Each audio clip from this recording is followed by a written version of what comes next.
Hey guys, good morning.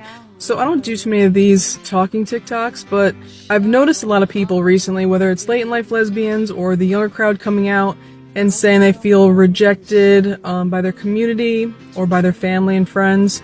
And so I decided to come out here for a moment and share a little bit about myself and my coming out story in hopes that it might help somebody else. So I'm currently 43. I'll be 44 next month, which is scary itself, but besides the point. When I did come out in 1996, I was 18 years old. And I asked my mom to meet me out in public because we needed to talk. And I did that because I was terrified. I was scared to death. I had no idea what she was going to say, think, feel, how she was going to react. I didn't know. I didn't have a clue because we had never discussed gay. Why would we, right? I didn't know anybody gay. We didn't know anybody gay. All I knew is I was gay and I needed to tell her. So as we're sitting there and I'm crying because I'm scared, and I tell her, my mother looks at me and she says, Rachel, I don't know why you're crying, because love and intimacy is a beautiful thing, no matter who you share it with. I don't care who my kids love. I just want my kids to be happy. Now, I do know that I'm blessed, and I am extremely grateful for that, okay? And I know not everybody's story is going to be the same, but this is the thing.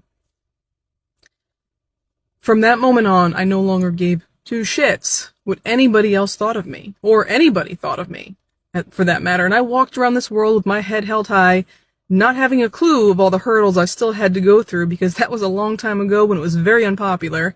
But I didn't care, because I knew she was right. I did deserve to be happy, and I did deserve to be loved, and so do you. Alright guys, sorry, I needed a minute to collect my thoughts, because back then, there was no such thing as a gay-straight alliance. There really weren't any resources. The internet was just coming out. There weren't any platforms.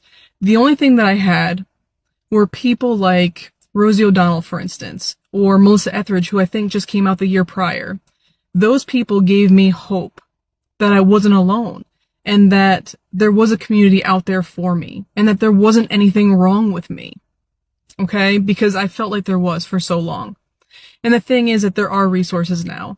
That does not mean that you are going to feel any less alone, because this life will never be easy. It never was, it never will be, but it is easier than it once was. And the thing is that you do have a whole community behind you. You just might need to reach out. But if you take anything from this, wear that badge of honor, living your authentic life with pride and your head held high, and I promise you'll find everything you're looking for.